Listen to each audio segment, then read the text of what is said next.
Se você está assistindo a este vídeo agora, eu tenho uma suspeita. Algo está pesando. Talvez você não consiga colocar em palavras exatamente o que é.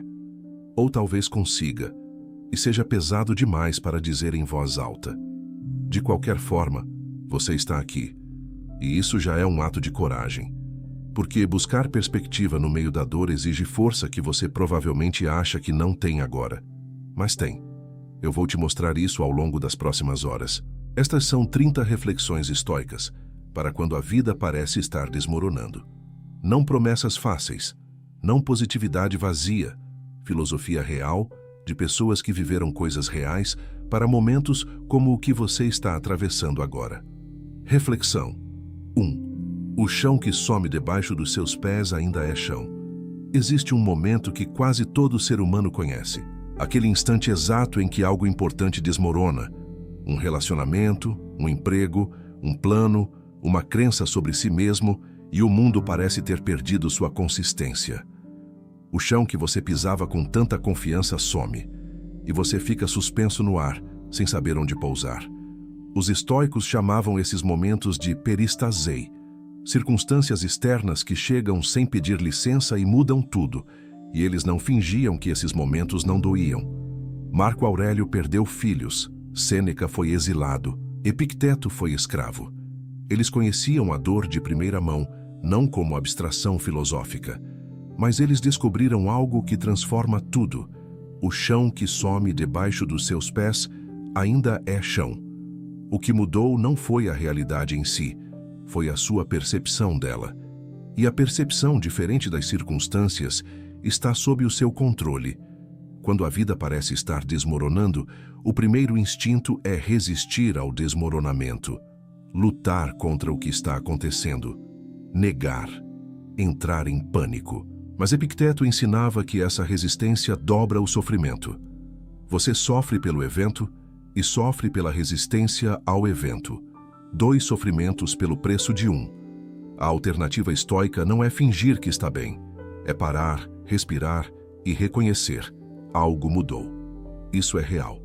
E agora, o que eu faço com o que mudou?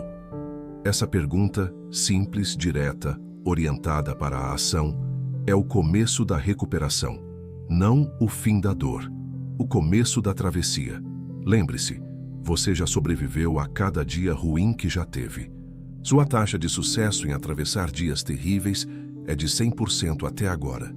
E isso por si só já é uma forma de chão. Reflexão 2. A dor é um mensageiro, não uma sentença. Quando algo dói profundamente, quando a ansiedade aperta o peito, quando o luto paralisa os movimentos, quando a decepção rouba o sabor das coisas, a tendência natural é tratar a dor como inimiga. Algo a ser eliminado o mais rápido possível. Um problema a resolver, uma fraqueza a esconder, uma vergonha a carregar em silêncio. Os estoicos propunham uma relação radicalmente diferente com a dor. Para eles, a dor é um mensageiro. Ela vem com informação, e antes de silenciá-la com distração, com anestesia emocional, com a fuga para qualquer coisa que não seja sentir, vale a pena ouvir o que ela tem a dizer. O que essa dor está revelando sobre o que você valoriza? Se você sofre por uma perda, é porque havia algo precioso ali. Se você sofre por uma traição, é porque você tinha a capacidade de confiar. E confiar é um ato de coragem, não de ingenuidade. Se você sofre pela distância entre quem você é e quem deseja ser, é porque você ainda tem ideais. E ideais, mesmo quando doem, são sinais de vida. Sêneca escreveu: não busques que os acontecimentos que te acontecem sejam como desejas. Deseja que sejam como são e terás uma corrente tranquila de vida. Isso não é resignação passiva. É a sabedoria de quem aprendeu a ouvir a realidade, em vez de gritar mais alto do que ela. A dor não é uma sentença. Não define quem você vai ser amanhã. É uma passagem. E como toda passagem, ela exige que você atravesse. Não que você fique parado na entrada, recusando entrar. Sinta, ouça, e então quando a dor tiver entregue sua mensagem, agradeça por ela e continue andando. Reflexão 3. Você não está quebrando, está sendo reformado. Há uma diferença fundamental entre quebrar e ser reformado. O vidro quebra e os pedaços não voltam à forma original. O ferro aquecido se reforma e sai do fogo mais forte, mais útil, mais preciso do que entrou. Marco Aurélio usava a metáfora do fogo constantemente. Ele sabia, por experiência pessoal de décadas governando um império em crise, que as circunstâncias mais brutais têm o poder de revelar e fortalecer o que há de mais essencial em uma pessoa. Mas apenas se essa pessoa decide ser ferro, não vidro.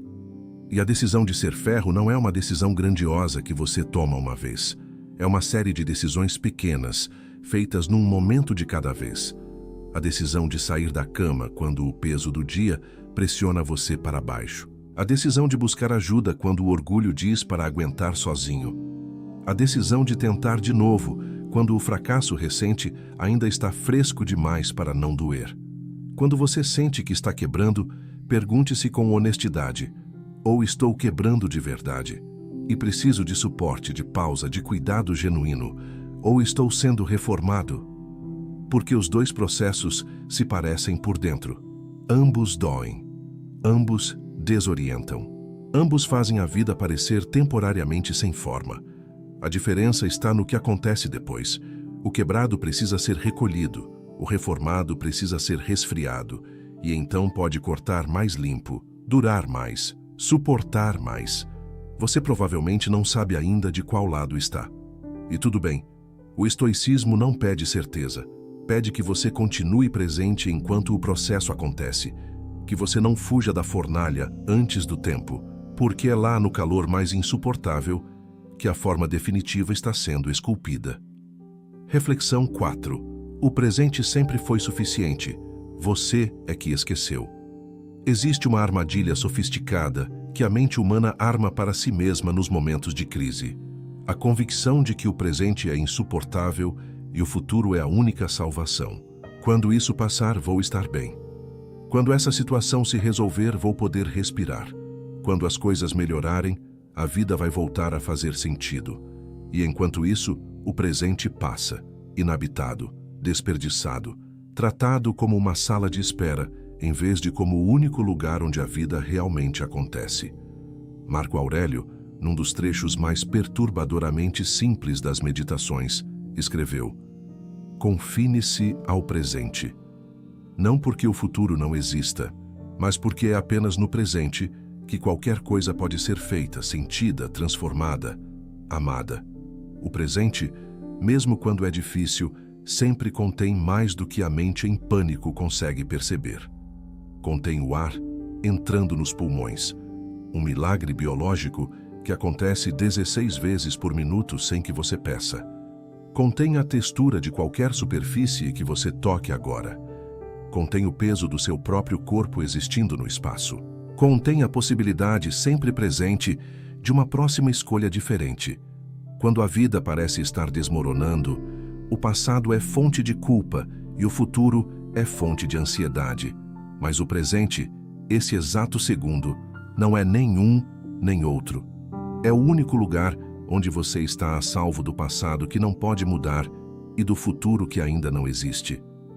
Os estoicos praticavam o retorno deliberado ao presente como um atleta pratica uma habilidade, com repetição, com intenção, com a consciência de que a mente vai vagar e que o trabalho é trazê-la de volta, gentil, mas firmemente, para aqui, para agora, para o suficiente que sempre existiu neste momento, mesmo que você precise de olhos novos para vê-lo. Reflexão 5. Nem tudo que está caindo era para ficar de pé. Essa reflexão vai cutucar em algum lugar que pode doer. Mas os estoicos sempre preferiram a verdade útil ao conforto inútil. Nem tudo que está caindo era para ficar de pé.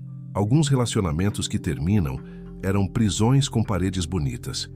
Alguns empregos que se encerram eram caminhos que levavam para o lugar errado, com conforto suficiente para que você nunca buscasse outro caminho.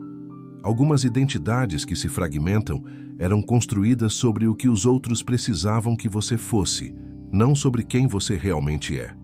Marco Aurélio escreveu sobre a natureza da mudança com uma clareza que ainda hoje espanta. A perda nada mais é do que a mudança. E a mudança é o prazer da natureza. Tudo que existe está em processo de se tornar outra coisa. A única constante é a transformação, e resistir a ela é resistir à natureza do universo. Isso não significa que você deve celebrar cada perda. Significa que antes de usar toda a sua energia para reconstruir exatamente o que caiu, vale perguntar: aquilo que caiu era realmente o que eu precisava? Estava de pé por mérito ou por inércia? Era sólido ou era só familiar? Às vezes, o que chamamos de desmoronamento é, na verdade, uma limpeza. A realidade fazendo o trabalho de curador que nós não tínhamos coragem de fazer, removendo o que não servia mais para abrir espaço para o que ainda vai vir. Essa perspectiva não remove a dor da perda, mas adiciona uma dimensão que a dor por si só não consegue enxergar. A possibilidade de que o espaço vazio que ficou seja exatamente a fundação sobre a qual algo mais verdadeiro pode ser construído. Reflexão 6. Você pode não controlar a tempestade, mas controla o barco. Os estoicos viviam à beira do Mediterrâneo. Eles conheciam tempestades. E a metáfora do marinheiro em meio à tormenta aparece repetidamente em seus escritos, não como poesia decorativa, mas como instrução prática para a vida. Epicteto ensinava que o marinheiro sábio não passa o tempo maldizendo o vento. Ele ajusta as velas. Não porque o vento seja seu amigo, o vento é indiferente à sua existência, mas porque a única coisa que o marinheiro controla é o seu próprio barco, suas próprias mãos, suas próprias decisões no meio do caos. Quando a vida parece estar desmoronando, a mente vai naturalmente para o que não pode ser controlado. O que o outro fez, o que a situação exige, o que o mercado fez, o que a doença provocou, o que o acaso decidiu. E nesse foco no incontrolável, você paralisa, porque não há nada a fazer com o que não está em suas mãos. A virada estoica começa com uma pergunta simples e poderosa: o que nessa situação está em minhas mãos? Não o que deveria estar. Não o que seria justo que estivesse. O que realmente está, sua atitude, sua resposta, sua escolha do próximo passo, o cuidado que você dedica à próxima hora. Pode parecer pouco, especialmente quando a tempestade é grande e o barco parece pequeno, mas é exatamente nesses momentos que o controle das suas próprias ações tem mais valor, porque é a única âncora que resiste ao vento. Marco Aurélio governou um império em guerra durante anos. Ele não controlava os bárbaros nas fronteiras, não controlava as doenças que dizimavam suas legiões, não controlava as conspirações dentro da corte, mas controlava como respondia a tudo isso. E foi esse controle, não as circunstâncias, que o tornou um dos maiores líderes que a história conhece. Ajuste suas velas. O vento vai continuar soprando. Reflexão 7. O sofrimento dobra quando você resiste ao que já aconteceu. Há uma forma de sofrimento que os estoicos consideravam completamente desnecessária e completamente evitável. É o sofrimento que vem não do que aconteceu, mas da recusa em aceitar que aconteceu. O evento já ocorreu. Ele é imutável. Nenhuma quantidade de raiva, negação, arrependimento ou desespero vai alterá-lo. Mas a resistência a ele, o não deveria ter acontecido, o como isso pôde acontecer comigo, o se ao menos as coisas fossem diferentes, essa resistência consome energia, tempo e paz de forma constante e improdutiva. Os estoicos não pediam que você fosse indiferente ao que aconteceu, pediam que você parasse de lutar com a realidade, porque a realidade sempre vence. Sempre. Existe uma frase atribuída a Buda que ressoa perfeitamente com o pensamento estoico: a dor é inevitável, o sofrimento é opcional. A dor vem do evento, o sofrimento vem da narrativa que construímos ao redor do evento, especialmente da narrativa de que as coisas não deveriam ser como são. Sêneca escreveu para seu amigo Lucílio: deixa de lado o peso do passado, o que passou, passou. Ocupa-te do presente, não com crueldade, com clareza, porque a clareza é o único instrumento capaz de cortar o laço entre o que foi e o que ainda pode ser. A aceitação não é fraqueza, é o ato mais corajoso que existe em um momento de crise. Olhar para o que é real, sem o filtro do que deveria ser, e perguntar, de dentro desse espaço honesto, o que faço agora? Essa pergunta, e apenas ela, aponta para a saída. Reflexão 8. Sua história ainda não acabou. Você está no meio dela. Quando a vida está desmoronando, a mente tem uma tendência terrível, tratar o momento presente como se fosse o capítulo final. Como se o que está acontecendo agora definisse permanentemente o que sempre vai ser. Como se a dor atual fosse a última palavra sobre quem você é e onde vai chegar.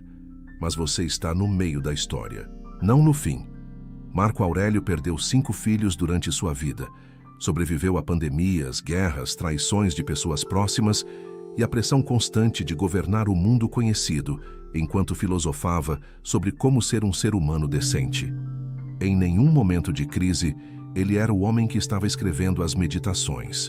O homem que milhões de pessoas leem 2000 anos depois com reverência e gratidão.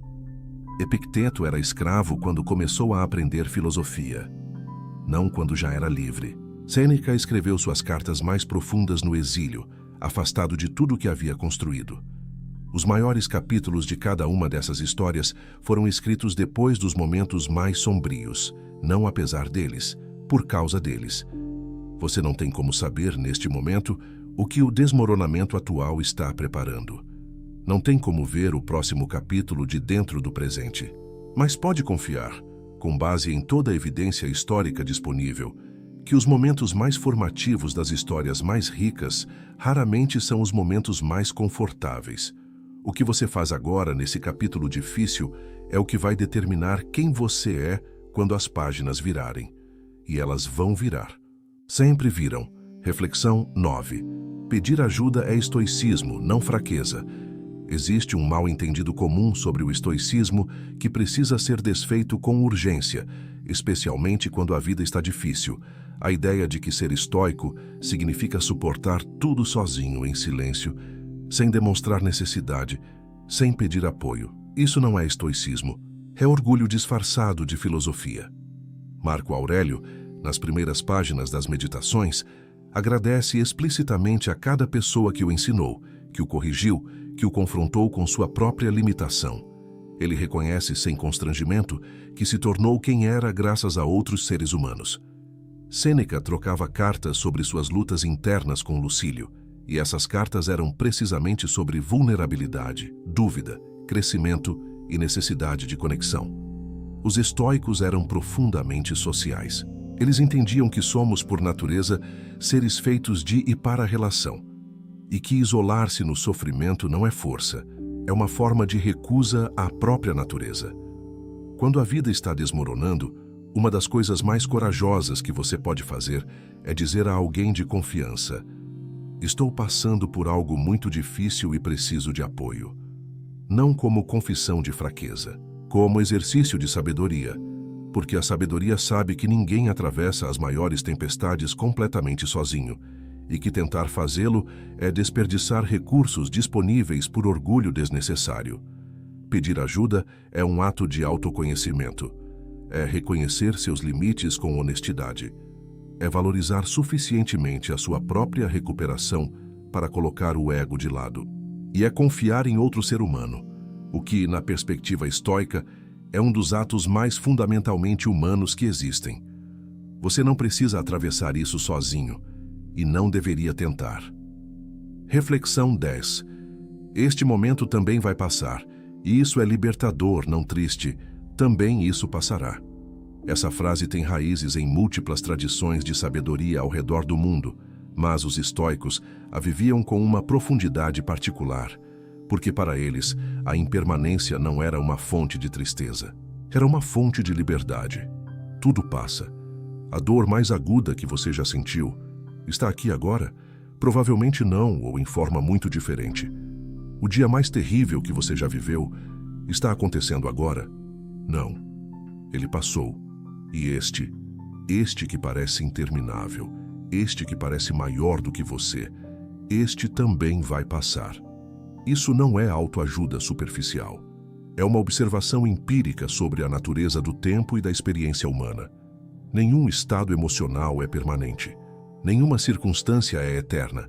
O universo é, por definição, processo, movimento, transformação constante. Marco Aurélio escreveu sobre isso com uma clareza que beira o vertiginoso.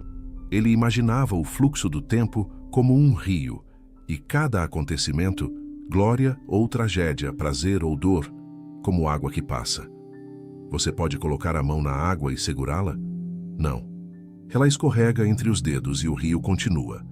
Mas, e aqui está o lado da moeda que frequentemente se esquece, a impermanência também se aplica aos bons momentos.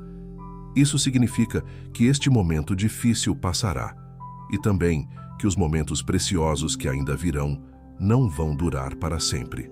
E essa dupla consciência cria algo extraordinário. A urgência de estar presente, de sentir plenamente, de não deixar o bom ou o ruim passar sem que você tenha, ao menos, prestado atenção. Este momento vai passar. E quando passar, quem você terá sido dentro dele? Reflexão. 11. Você já foi mais forte do que pensava antes. E é agora também.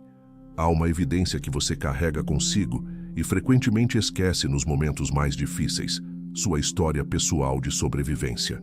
Cada crise que você atravessou, cada vez que o chão sumiu e você, de alguma forma, continuou de pé, cada perda que parecia irrecuperável e que o tempo, o cuidado ou simplesmente a persistência de existir foi transformando em algo que você hoje consegue olhar nos olhos. Os estoicos praticavam o que podemos chamar de inventário de resiliência, a ideia de revisitar os momentos difíceis do passado, não para reviver a dor, mas para extrair evidência de que você é mais capaz do que o medo atual sugere. Pense na adversidade mais séria que você já enfrentou antes desta. No momento em que ela estava acontecendo, você acreditava que ia conseguir atravessar? Provavelmente não, ou não completamente, mas você atravessou. De alguma forma, com algum grau de custo e cicatriz, você chegou ao outro lado. Epicteto dizia que os seres humanos subestimam sistematicamente sua própria capacidade de adaptação. A natureza nos equipou com uma elasticidade extraordinária, não apenas biológica, mas psicológica e filosófica. Somos animais de adaptação, de reconfiguração, de reinvenção diante da necessidade. O que a situação atual está pedindo de você já existiu dentro de você antes, sob outro nome, em outra forma. A coragem que você precisa agora é prima da coragem que você usou naquele outro momento. A criatividade que a crise exige já foi ativada em outros impasses. O amor por si mesmo que a recuperação requer já foi exercitado. Talvez timidamente, talvez imperfeitamente, mas foi. Você já foi mais forte do que pensava antes. E está sendo agora também, mesmo que ainda não consiga sentir isso. Reflexão 12. O caos externo não precisa criar caos interno. Esta é talvez a ideia mais revolucionária de todo o estoicismo e também a mais difícil de realmente habitar. O que acontece fora de você não determina automaticamente o que acontece dentro de você. Há um espaço entre o estímulo e a resposta. E nesse espaço está tudo. O mundo pode estar em caos, sua vida profissional, seus relacionamentos, sua saúde, sua situação financeira. Tudo isso pode estar sacudindo ao mesmo tempo, como placas tectônicas em movimento simultâneo. E ainda assim, o espaço interior pode permanecer íntegro, não imune, não anestesiado, íntegro. Marco Aurélio governou um império enquanto enterrava filhos, combatia pandemias, enfrentava guerras intermináveis e lidava com traições dentro de sua própria corte. E ainda assim, escrevia à noite sobre gratidão, sobre a beleza do amanhecer, sobre a importância de tratar bem as pessoas ao seu redor, sobre a necessidade de continuar crescendo. Como isso é possível? Pela prática deliberada de separar o que está acontecendo do que você pensa sobre o que está acontecendo. O evento é neutro. O julgamento que você faz sobre ele é onde a perturbação nasce, ou onde a paz se mantém. Isso não é negação. Você pode reconhecer plenamente que algo ruim está acontecendo e ainda escolher não deixar que isso colonize completamente o seu interior. Você pode sentir a dor sem se tornar a dor. Você pode atravessar o caos sem se tornar caótico. É um treino, é uma prática. Não acontece automaticamente. Mas cada vez que você consegue criar aquele pequeno espaço entre o que o mundo fez e como você responde, você está construindo exatamente o tipo de fortaleza interior que os estoicos passaram a vida inteira construindo. Reflexão 13. Gratidão não nega a dor, ela a acompanha. Existe uma versão desonesta de gratidão que circula nos espaços de desenvolvimento pessoal e que precisa ser confrontada diretamente. A ideia de que gratidão significa substituir a dor por positividade, que você deveria, em qualquer circunstância, focar no lado bom e ignorar o lado difícil. Que reconhecer o que é doloroso é ingratidão ou fraqueza. Os estoicos não praticavam essa gratidão. A deles era mais honesta e, portanto, mais poderosa.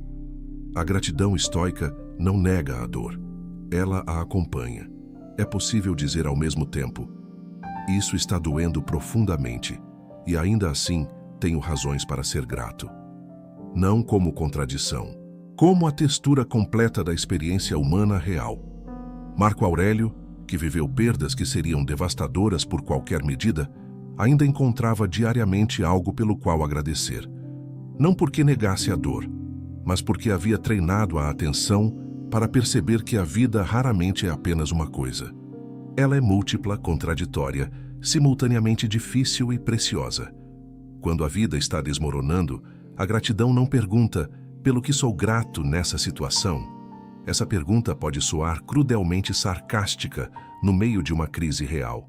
Ela pergunta: o que mais existe aqui além da dor? Não para minimizá-la, para não deixar que ela seja a única coisa que ocupa o campo de visão. O ar que você respira ainda é um milagre. A pessoa que te ligou para perguntar como você está ainda importa. O sol que nasceu hoje de manhã, por mais que você não queira acordar, ainda nasceu. A gratidão estoica não diz que tudo está bem, diz que mesmo quando muito não está, há ainda algo que vale ser notado, cuidado e honrado. Reflexão 14. Você não precisa ter todas as respostas agora. Uma das fontes mais subestimadas de ansiedade nos momentos de crise é a pressão interna de precisar entender imediatamente o que está acontecendo, por que está acontecendo, o que fazer a respeito e como tudo vai se resolver. A mente humana tem horror ao vazio de significado, e quando a vida desmorona, o significado frequentemente desaparece junto com a estrutura. Os estoicos entendiam essa pressão, e Sêneca, em particular, escrevia sobre a sabedoria de habitar a incerteza sem colapsar diante dela. Ele chamava de arrogância a ilusão de que somos capazes de compreender completamente o que a vida nos apresenta no momento em que ela nos apresenta. Há momentos na existência humana que só fazem sentido retrospectivamente. Você só vai entender o que essa crise significou anos depois, quando puder ver a distância que percorreu, as escolhas que fez, as forças que desenvolveu, as direções que se abriram porque outras se fecharam. No meio da crise, a visibilidade é zero, e exigir visibilidade de si mesmo quando a névoa é densa não é sabedoria, é crueldade. O que o estoicismo pede não é que você entenda agora, é que você haja bem agora, com as informações que tem, com os recursos que possui, com a clareza que a situação permite. E confie que o entendimento vem depois, com o tempo e com a distância. Epicteto ensinava que a sabedoria começa no reconhecimento do que você não sabe. E não saber por que isso está acontecendo com você, não saber quanto tempo vai durar, não saber o que vem depois, isso não é fracasso, é a condição honesta de qualquer ser humano diante do mistério da existência. Respire. Próximo passo. Só isso. As respostas vêm para quem continua andando. Reflexão 15. Seu caráter é o único que ninguém pode desmoronar. Emprego pode ser perdido. Relacionamentos podem terminar.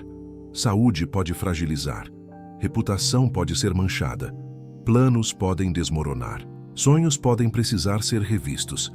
Tudo isso é real, tudo isso dói. E nenhuma quantidade de filosofia vai fazer esses fatos deixarem de ser fatos. Mas há uma coisa que permanece, desde que você a proteja com intenção e com prática: o seu caráter. A qualidade de quem você é quando ninguém está olhando. A forma como você trata as pessoas quando não há nada a ganhar.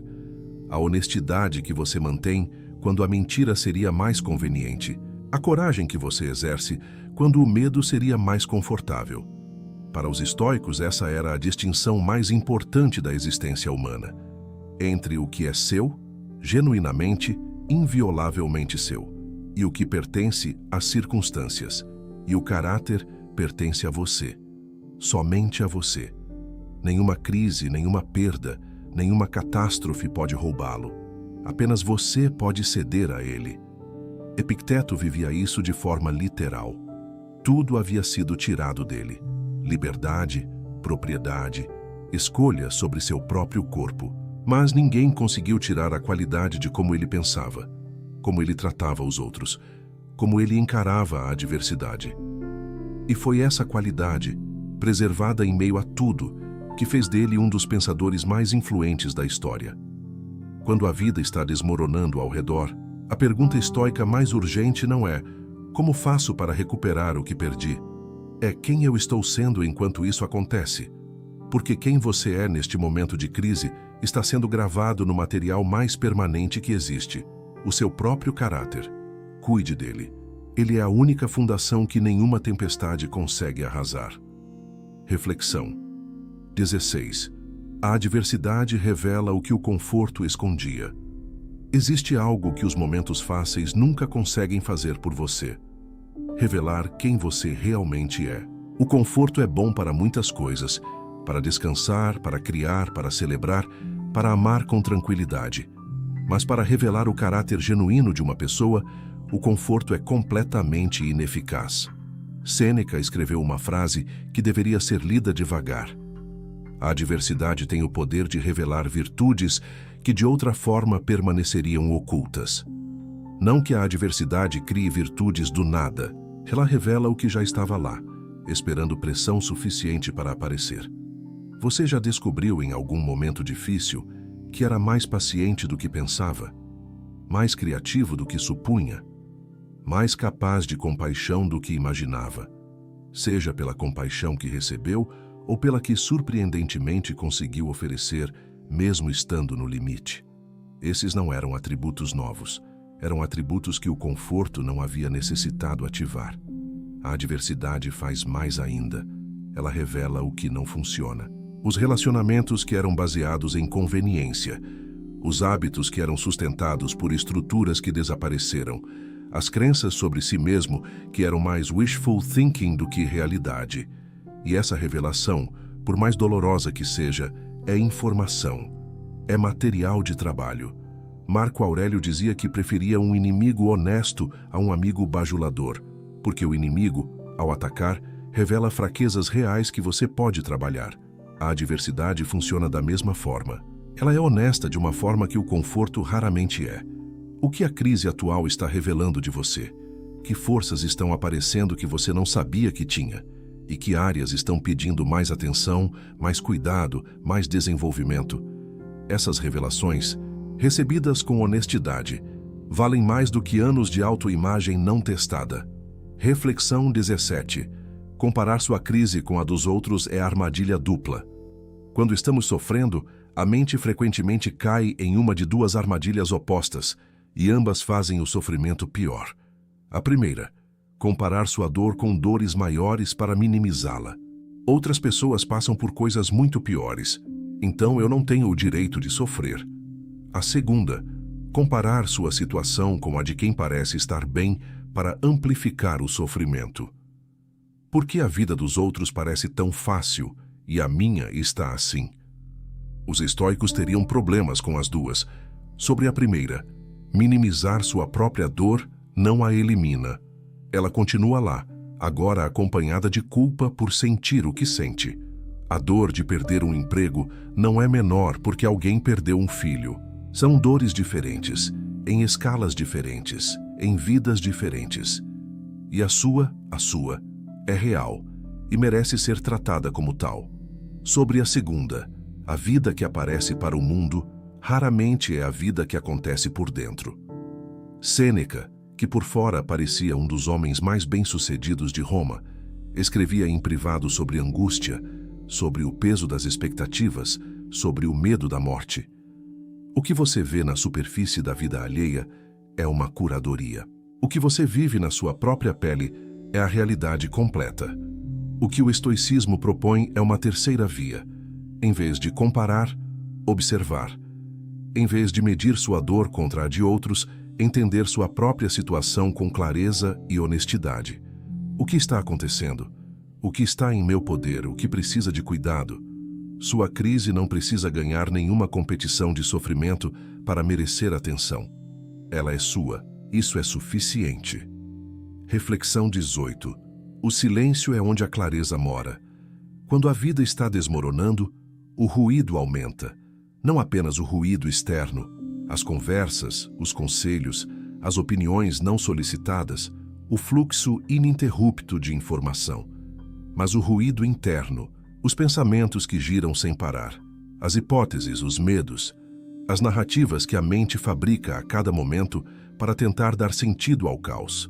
E em meio a esse ruído, a clareza, que é exatamente o que você mais precisa, se torna impossível. Marco Aurélio tinha uma prática que aparece repetidamente nas meditações, o retiro para dentro, não uma fuga da realidade, mas um momento deliberado de silêncio onde ele perguntava a si mesmo, sem a interferência do barulho externo, o que é realmente verdadeiro aqui? O que realmente importa? O que realmente está em meu poder? Sêneca aconselhava seus amigos a buscarem períodos regulares de silêncio e solidão, não como isolamento, mas como higiene mental. Recolha-se em si mesmo tanto quanto puder, ele escreveu. Associe-se com aqueles que possam torná-lo melhor. O silêncio não resolve problemas, mas cria as condições para que você os veja com clareza suficiente para começar a resolvê-los. Quando você para de correr do silêncio, quando para de preencher cada segundo com distração, música, rolagem de tela, conversa, algo se acomoda. O ruído interno diminui, e no espaço que aparece, perguntas mais essenciais podem ser feitas. Experimente 10 minutos por dia, em silêncio completo. Sem tela, sem música, sem tarefa. Apenas você e o que está acontecendo dentro de você. No começo, vai ser desconfortável. O desconforto é o sinal de que você estava evitando algo, e o que você estava evitando pode ser exatamente o que precisa ser encontrado. Reflexão 19. Bondade com você mesmo é filosofia, não fraqueza. Existe uma versão distorcida do estoicismo que confunde rigor com crueldade, especialmente crueldade consigo mesmo.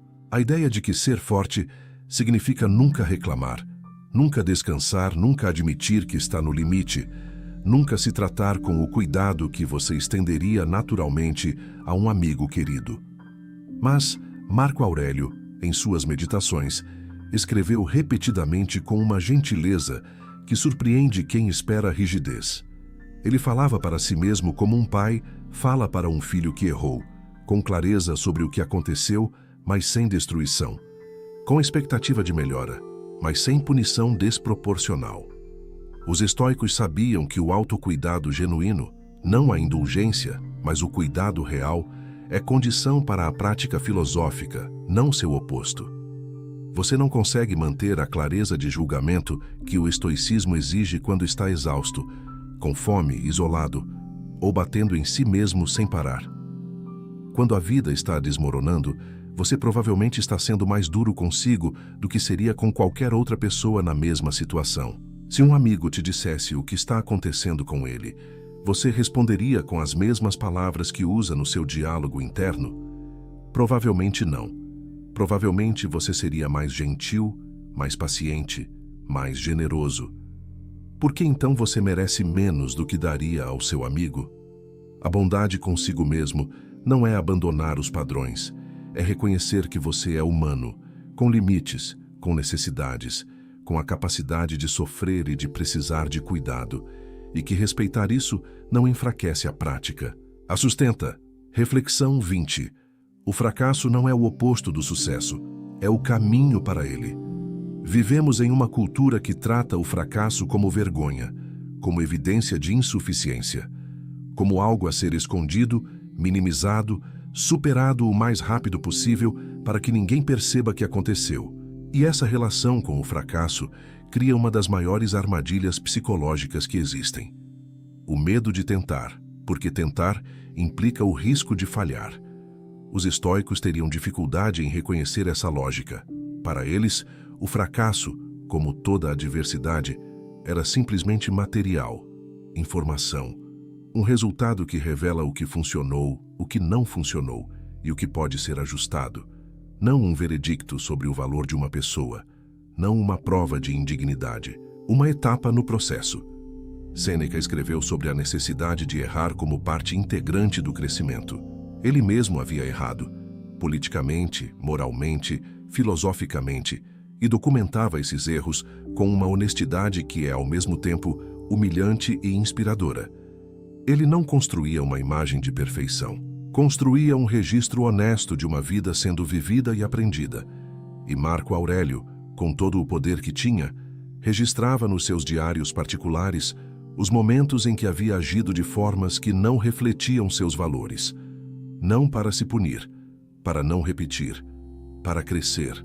Quando algo falha, um projeto, um relacionamento, uma tentativa, a pergunta estoica não é: o que isso diz de mim como pessoa? É: o que isso me ensina? Porque uma vida sem fracasso é uma vida sem tentativa. E uma vida sem tentativa é, para os estoicos, a única forma de fracasso verdadeiro e permanente. Reflexão 21. Cada pequena ação correta é uma vitória real. Quando a vida está desmoronando em escala grande, há uma tendência de desvalorizar as pequenas ações. Para que serve fazer a cama se tudo está em caos? Para que serve ir caminhar se o problema continua lá quando você voltar? Para que serve cozinhar uma refeição decente, telefonar para alguém que você gosta, escrever 3 linhas num diário, dormir no horário certo? Serve para tudo. Os estoicos entendiam que o caráter é construído exatamente nessas escolhas invisíveis, feitas sem plateia, sem recompensa imediata, sem garantia de que vão mudar algo amanhã. Não nos grandes momentos de heroísmo, que chegam raramente e duram pouco, nos pequenos atos corretos, repetidos dia após dia, que criam a pessoa que você é quando as grandes circunstâncias finalmente chegam. Marco Aurélio governava um império, mas escrevia sobre a importância de fazer a coisa certa em cada interação pequena, no trato com um servo, na resposta a uma carta, na forma de ouvir alguém que o chateava. Ele sabia que nenhuma ação é pequena demais para importar, porque cada ação é uma prática do caráter que vai ser necessário nas ações grandes. Quando a vida está difícil, o progresso real raramente é dramático, é granular, é a soma de dias em que você, mesmo sem energia, mesmo sem esperança de resultado imediato, fez a próxima coisa certa. E então a seguinte, e então a seguinte. Cada uma dessas escolhas conta.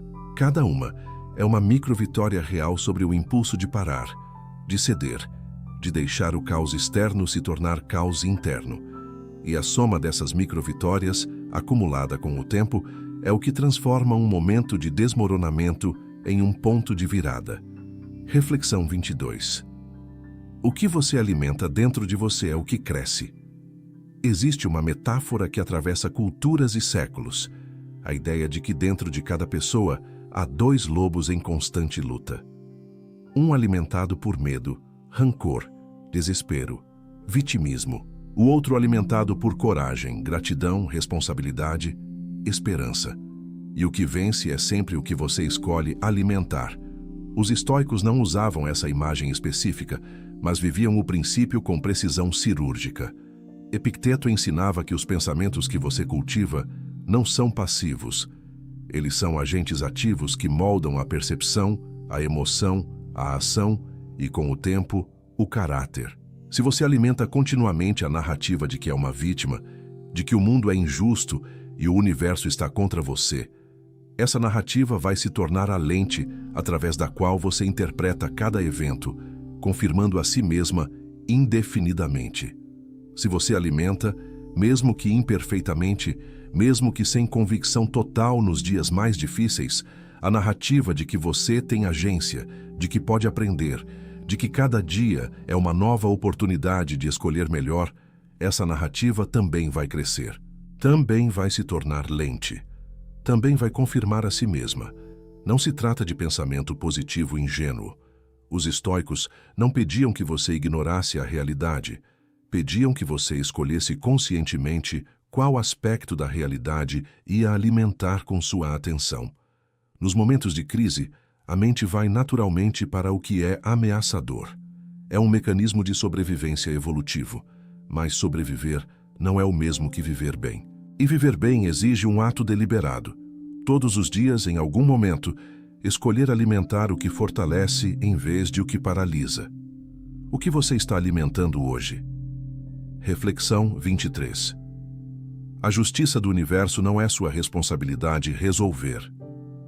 Uma das fontes de sofrimento mais persistentes nos momentos de crise é a sensação de injustiça.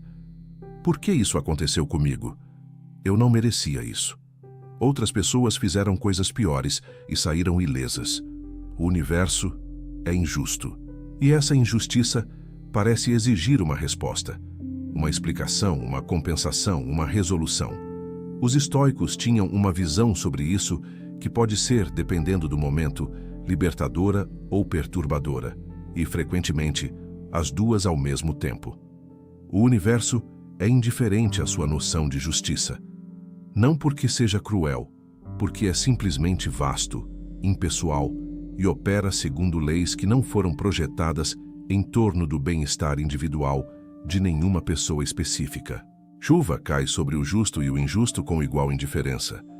Terremotos não escolhem suas vítimas por critério moral. Isso pode soar desolador, mas a liberação que os estoicos encontravam nessa realidade era real.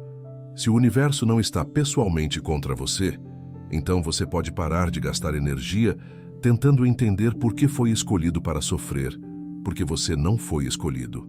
Aconteceu, e o que importa não é por que aconteceu, mas o que você faz a partir de agora. A injustiça que você sente é real como experiência. O sofrimento que ela causa é real. Mas a ideia de que o universo deve uma explicação ou que sua paz interior depende de recebê-la é uma armadilha, porque a explicação provavelmente não vai chegar. E esperar por ela significa postergar indefinidamente o retorno à vida. Solte a conta, não porque o que aconteceu foi justo, mas porque guardar a conta cobra de você, não do universo. Reflexão 24. Você é mais do que a pior coisa que já aconteceu com você. Existe um mecanismo cruel da psicologia humana nos momentos de crise, a tendência de deixar que o evento mais doloroso se torne a identidade central. Sou alguém que foi traído. Sou alguém que perdeu tudo. Sou alguém que falhou. E essa identidade, construída sobre a crise, começa a filtrar tudo: o presente, o passado, o futuro. Os estoicos combatiam isso com uma distinção fundamental entre o que acontece com você e quem você é, entre o evento e o agente, entre a circunstância e o caráter. Epicteto foi escravo, mas não era um escravo. Era um filósofo num corpo que outros controlavam. A distinção pode parecer semântica. Na prática, era a diferença entre ser destruído pela condição e transcendê-la. Você não é o seu fracasso mais recente, não é a sua perda mais dolorosa, não é a sua crise atual. Você é o ser que está atravessando essas experiências, o observador, o agente, o que escolhe como responder, o que vai carregar essa história para onde vier a seguir. A crise pode ter deixado marcas, provavelmente deixou. As marcas são reais, mas você é muito maior do que qualquer marca específica. Você é a soma de tudo que viveu, pensou, amou, tentou, falhou, recomeçou. É uma história com múltiplos capítulos. E o capítulo mais recente, por mais doloroso que seja, não apaga os anteriores, nem determina os que ainda vêm. Quando você se encontrar reduzindo sua identidade ao que está acontecendo agora, ouça Sêneca. A vida, se você souber usá-la, é longa o suficiente. Há muito mais de você por vir do que o que já foi. Reflexão. 25. Ação imperfeita supera a inação perfeita sempre. A paralisia é uma das respostas mais comuns ao desmoronamento. E é compreensível. Quando tudo parece incerto, quando os passos à frente não são claros, quando o risco de agir e errar parece adicionar dano ao dano já existente, a inação parece segura. Esperar até ter mais clareza, esperar até se sentir mais forte, esperar até saber com certeza. O problema é que a clareza raramente chega na espera, ela chega na ação. Os estoicos eram, acima de tudo, pessoas de ação. Sua filosofia não era uma teoria a ser contemplada, era uma prática a ser executada, no cotidiano mais mundano, nos momentos mais difíceis, nas horas mais incertas. Marco Aurélio não apenas escrevia sobre virtude, governava, decisão após decisão, muitas delas sem informação suficiente, muitas delas imperfeitas, mas fazia. Sêneca escreveu: enquanto há dias a vida, ela passa, não como provocação, mas como lembrete urgente de que o tempo da inação não é tempo neutro. É tempo que passa enquanto você espera pela segurança que nunca vai ser completa. A ação imperfeita tem uma virtude que a inação jamais terá. Ela cria dados. Ela revela o que funciona e o que não funciona. Ela move o sistema. Ela gera aprendizado. E aprende-se fazendo de forma muito mais eficaz do que esperando. Quando a vida está desmoronando, o próximo passo raramente é óbvio. Mas quase sempre existe um próximo passo, mesmo que seja pequeno, mesmo que seja incerto, mesmo que seja potencialmente errado. E dar esse passo, mesmo imperfeito, é o ato estoico mais essencial que existe. Escolher agir sobre o que está em seu poder, em vez de esperar que as circunstâncias se tornem propícias por conta própria. Elas raramente se tornam. Você é quem as torna. Reflexão 26. Conexão humana é o antídoto mais antigo para o colapso. Há uma tendência no sofrimento que opera contra o próprio bem de quem sofre. O isolamento. Quando a vida desmorona, a vergonha frequentemente aparece junto. Vergonha de estar passando por aquilo, vergonha de não ter conseguido evitar, vergonha de precisar. E a vergonha empurra para dentro, para o isolamento, para a solidão que confirma e amplifica o sofrimento. Os estoicos, que são frequentemente mal compreendidos como filósofos do individualismo radical, eram, na verdade, profundamente comprometidos com o vínculo humano. Marco Aurélio escreveu repetidamente sobre a natureza social do ser humano, sobre como somos feitos uns para os outros, sobre como a comunidade é o ambiente natural de florescimento da virtude. Sêneca passava horas em correspondência com amigos, com discípulos, com pessoas que nunca havia encontrado pessoalmente. Essas cartas não eram apenas exercício intelectual, eram atos de conexão, de cuidado, de presença à distância. Ele sabia que nenhum ser humano é uma ilha suficientemente grande para suportar todas as tempestades sozinho. Quando você está no meio de um desmoronamento, a pergunta estoica sobre conexão não é: devo ou não contar aos outros? É: com quem posso compartilhar isso de forma que me ajude a atravessar, sem me expor desnecessariamente ou onerar alguém que não tem condições de suportar o peso? Há pessoas em sua vida que são capazes de segurar algo precioso com cuidado, que não vão minimizar, não vão catastrofizar, não vão usar o que você compartilha contra você. Encontre essas pessoas e seja para elas essa mesma pessoa, quando a vez delas chegar.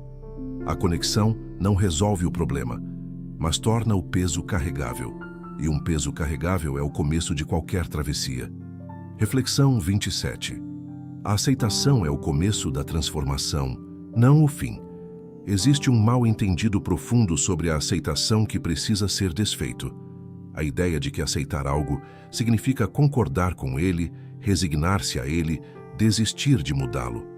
Que a aceitação é o oposto da mudança. Os estoicos viam exatamente o contrário.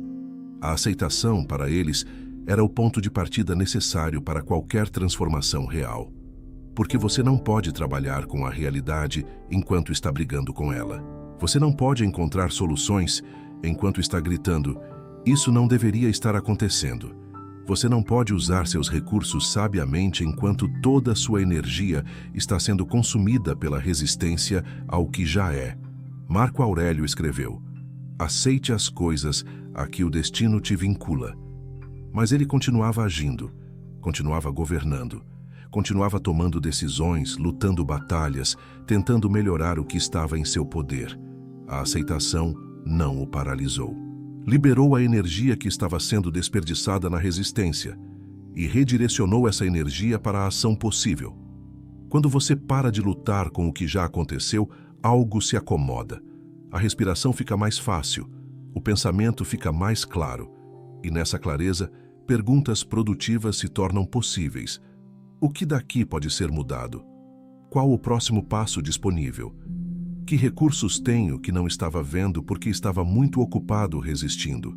Aceitar não é desistir, é parar de gastar energia com o que não pode ser desfeito, para ter energia para o que ainda pode ser feito.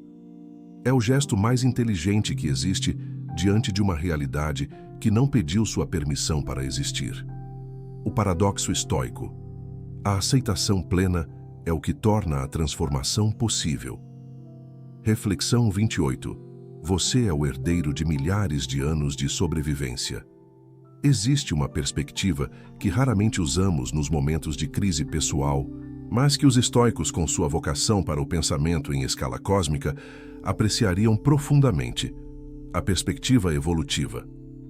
Você está aqui, agora, lendo isso, respirando, sentindo. Isso significa que cada um dos seus ancestrais, sem exceção por milênios, sobreviveu o suficiente para se reproduzir. Cada um deles enfrentou frio, fome, guerra, doença, perda, medo existencial, incerteza radical. E cada um deles, de alguma forma, continuou. Você é o resultado de uma cadeia ininterrupta de sobrevivência que se estende por centenas de milhares de anos. Carrega em cada célula do seu corpo o legado de incontáveis seres que enfrentaram o impossível e continuaram. Marco Aurélio tinha uma prática de se imaginar como parte de algo muito maior do que sua vida individual. Parte do cosmos, parte da história, parte de uma corrente de existência que existia antes dele e continuaria depois. Esse exercício não o diminuía. O libertava da ilusão de que sua crise específica era o fim de tudo. Porque em escala suficientemente grande, nenhuma crise individual é o fim de tudo. Você é mais antigo do que pensa, mais resiliente do que sente, mais equipado do que seu desespero atual sugere. A biologia da sobrevivência está do seu lado. O instinto de continuar está gravado em você, por uma profundidade que vai além de qualquer consciência individual. Use isso. Nos momentos em que a força consciente parece ter acabado, há outra força disponível, mais antiga, mais silenciosa, mais persistente, e ela está do seu lado. Reflexão 29. O que você está aprendendo agora não tem preço. Nenhuma escola ensina o que a adversidade ensina. Nenhum livro transmite o que a experiência direta de atravessar o intransponível transmite. E nenhum período de conforto constrói o que um período de crise, navegado com consciência, tem o poder de construir. Sêneca escreveu: "Dou graças à fortuna por ter me atingido e me endurecido." Ele havia sido exilado, havia perdido tudo o que havia construído, havia enfrentado a possibilidade real de execução, e no outro lado disso, reconhecia que o que havia aprendido por esse caminho não tinha equivalente em qualquer experiência mais suave.